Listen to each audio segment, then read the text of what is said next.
There is a moment, silent, suspended, when the breath falters and the veil begins to lift. It is not death that approaches, but a revelation. In those final seconds when the body surrenders and the soul loosens its grip on the physical, something extraordinary unfolds. Time dissolves, the boundaries of the known blur. And in that sacred space between the last heartbeat and the great beyond, the dying begin to see. This is not imagination, nor hallucination. What the dying witness, according to Edgar Cayce, is the returning of the soul to its true awareness, a piercing clarity beyond earthly comprehension. Cayce spoke often of these moments, revealing visions that emerge at the border between life and what lies after. These visions are not merely comfort, they are initiation, a return to origin, a remembrance. Some see radiant beings, light not of this world, but of a higher octave. Others feel the presence of those long departed, yet closer now than ever before. There are those who describe landscapes unfamiliar, yet intimately known, as though the soul remembers what the mind cannot. These are not the products of a failing brain, but signs of an awakening consciousness, the lifting of the perceptual veil. In Cayce's readings, he described the transition not as an end, but a shift. The soul moves from the third-dimensional field into the astral, and then into higher realms of light. Each level, each vibration, aligned with the soul's resonance. The clarity of this passage depends not on belief, but on inner attunement. And so, what the dying see is not random, it is deeply aligned with who they are at their core. It begins subtly, a warmth, a softening. The boundaries between the inner world and the outer dissolve. The room may fade, but presence heightens. The senses turn inward. What is heard is not sound, but vibration. What is seen is not through eyes, but awareness. There may be colors more vivid than any earthly palette, geometric patterns that speak in symbols, or a vast stillness that embraces all thought. And there is often peace, an overwhelming peace that silences fear. A peace so vast it erases all concept of separation. Those who have returned from near-death states speak of this peace as the most real thing they've ever felt. It is not passive, it is luminous. Cayce described this light as the essence of the divine, the presence of God, not as a figure, but as vibration, consciousness, love. In these final seconds, the soul begins to remember its origin. And in that remembering, fear dissolves. The illusion of identity, the grip of ego, the tension of form, all begin to melt. What remains is essence, pure being, and this essence does not die. It merely shifts. The dying see not the end, but the door. They are not vanishing, but returning. It is said that we rehearse this transition in dreams, in moments of meditation, in silence. The boundary is always closer than we think. Death is not a distant country. It is the skin between dimensions, thin and permeable, waiting to be touched. And in those final moments, when all else fades, the soul reaches through. As we begin this journey together, let us walk gently toward that sacred threshold, not in fear, but in reverence. There is wisdom here. There is truth. Let us remember, what the dying see, we are being prepared to see too.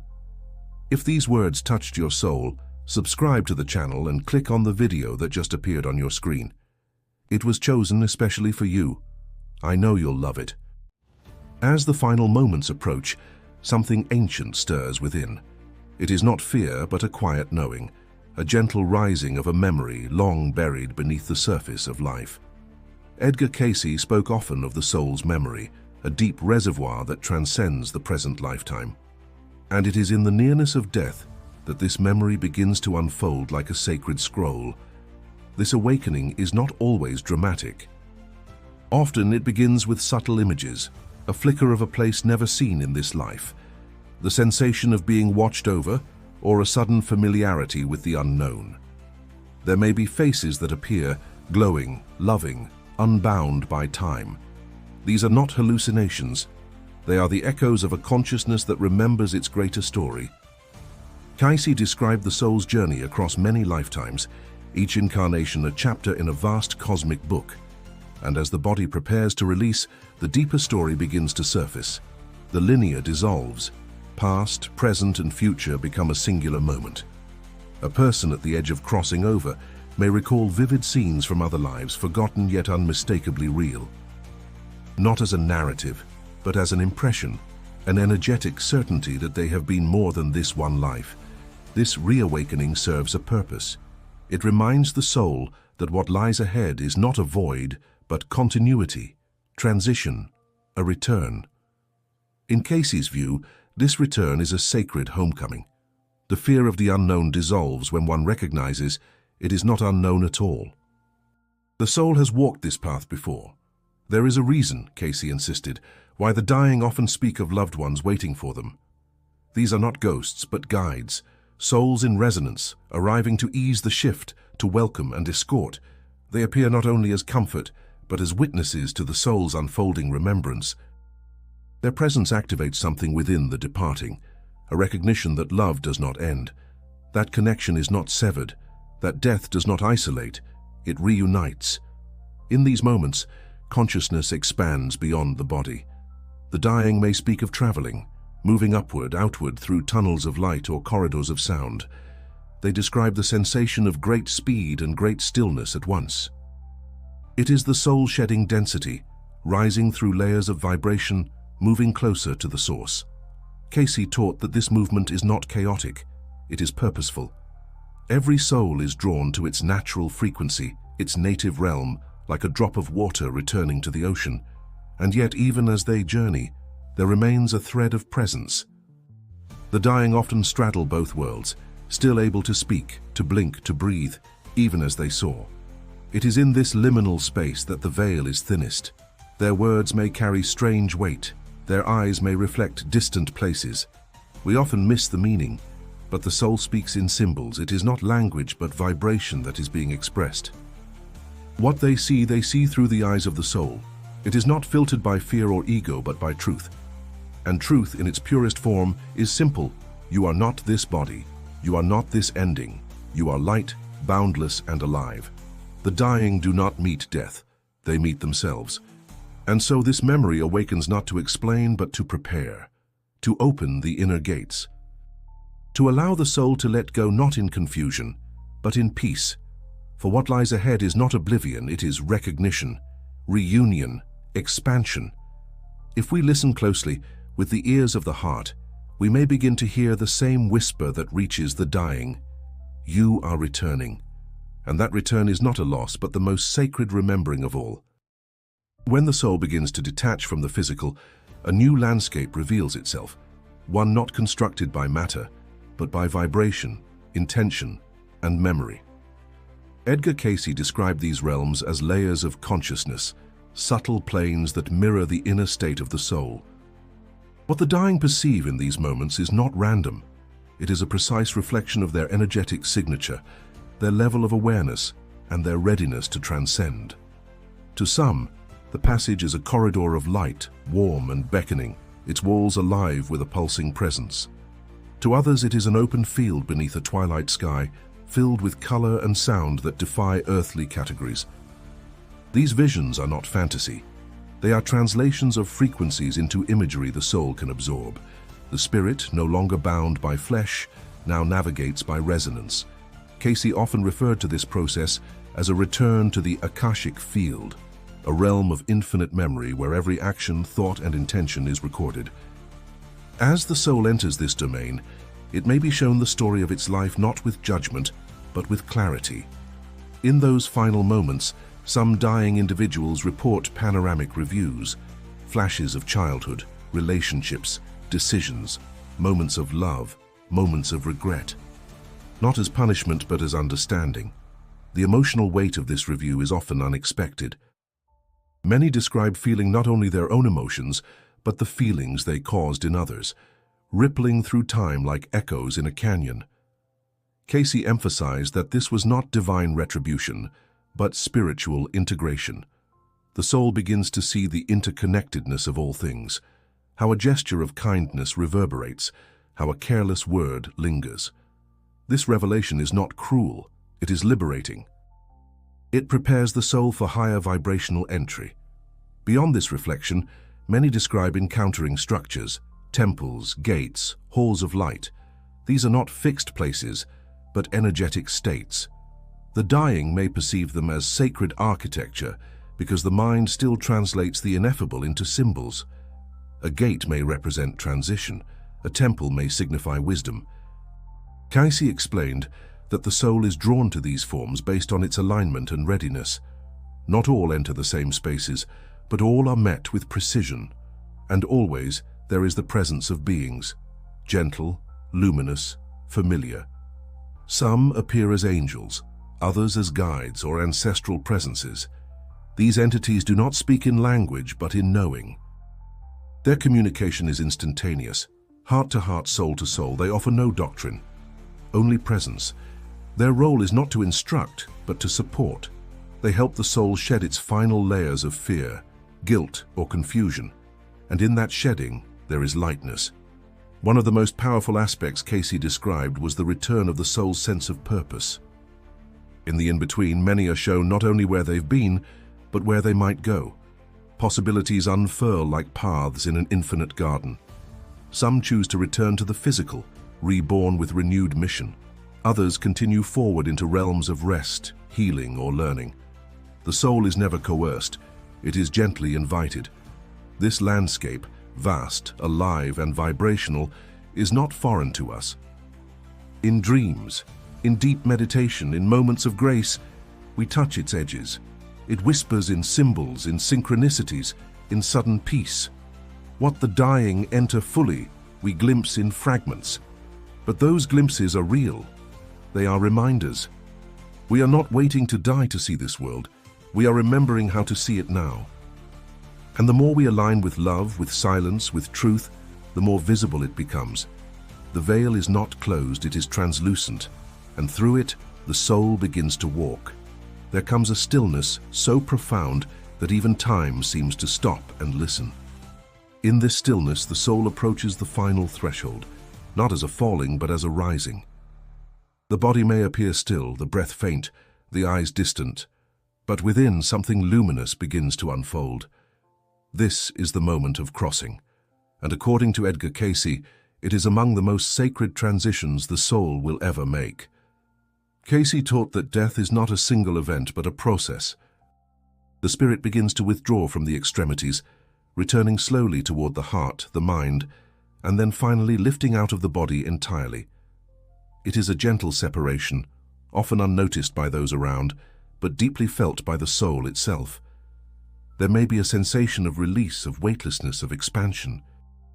In those final seconds, some experience a sound, not heard with ears but with inner perception, a vibration like a deep resonance calling the soul home.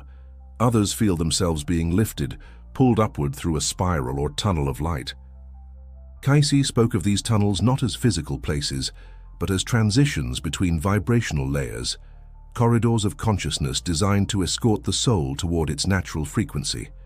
And then, the crossing, the final letting go. The tether snaps, not with pain but with peace. The soul is no longer bound. It stands beside the body, often momentarily confused, watching as breath fades and stillness takes over. Many describe this moment not with sadness, but with awe. There is lightness, freedom, a sense of, I am still here, only now the here is vastly different. What happens next varies, not because the process is chaotic, but because each soul's inner landscape manifests uniquely. Cayce emphasized that our beliefs, expectations, and vibrational state all influence how we experience the crossing. For some, there is immediate reunion. Family members appear, familiar energies guide them forward. For others, there is solitude, peace, reflection. Always there is choice. Always there is grace. One striking element that Cayce revealed is the presence of a life conductor, a being or force that oversees the transition. Not a judge, but a guardian of flow. This presence helps the soul orient itself, showing it how to move, where to focus, what to release. Often felt but not seen, this guide ensures that the transition remains smooth and aligned. and then comes the shift in identity. The soul no longer identifies with its former name, body, or history. It remembers itself not as a person, but as a being, a vast, aware, eternal consciousness. There is no fear in this realization, only recognition. I was never that story, the soul seems to say. I am what watched it unfold.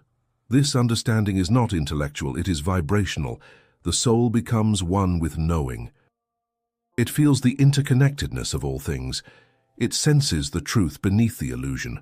It remembers the reasons it came to earth, the lessons it chose, the love it gave and received, and in this remembering, it is restored.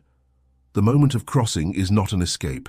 It is a return, not a vanishing but an emergence. What we fear as the end is, in truth, the unfolding of what was always present beneath the surface. The soul does not move into darkness. It moves into fullness, into resonance, into light. And though the body may lie still and the eyes may no longer see, the soul continues, awake, aware, guided.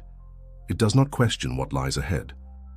It simply moves, drawn by a current of love so deep it cannot be resisted. This is the crossing, not a fall into death, but a flight into truth. Death is not the opposite of life. It is its deepening.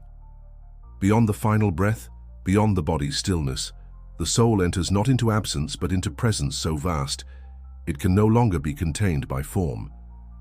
Edgar Cayce spoke of this post-crossing realm as a field of luminous continuity, where the soul is neither lost nor judged, but expanded.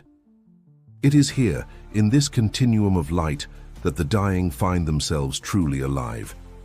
This realm is not a place, but a vibration, pure, intelligent, and fluid. There is no time in the way we understand it, no sequence of events.